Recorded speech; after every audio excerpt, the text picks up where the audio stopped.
दानोळी पंचायत समिती निवडणूक सौ चैताली अण्णासाहेब पाटील लढवणार।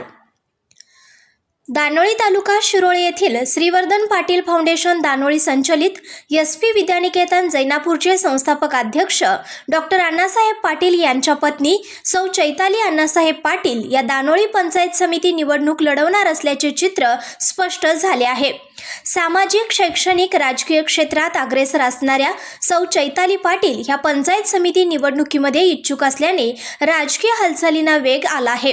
त्या भाजपच्या कमळ व शिवसेनेच्या धनुष्यबाण चिन्हावर निवडणूक लढवणार असल्याने त्यांनी स्पष्ट केलं आहे। दानोळी, कवटेसार, तमदलगे या गावामध्ये त्यांचा लोकसंपर्क मोठ्या प्रमाणात असून ही निवडणूक लढवण्यासाठी त्यांना तारेवरची कसरत करावी लागणार नाही असे मत त्यांनी स्पष्ट केलं आहे। शिवाय त्यांचे पती डॉक्टर अण्णासाहेब पाटील यांनी अनेक सामाजिक प्रश्न मार्गी लावले आहेत, अनेक शासकीय योजना राबवल्या आहेत, तसेच त्यांनी केलेले कार्य तसेच मित्रपरिवार व गावातून वाढता पाठिंबा मिळत असून बैठका व नियोजनाची तयारी सुरू आहे। संघर्ष यान न्यूज चॅनलला लाईक करा, शेअर करा आणि सबस्क्राईब करा।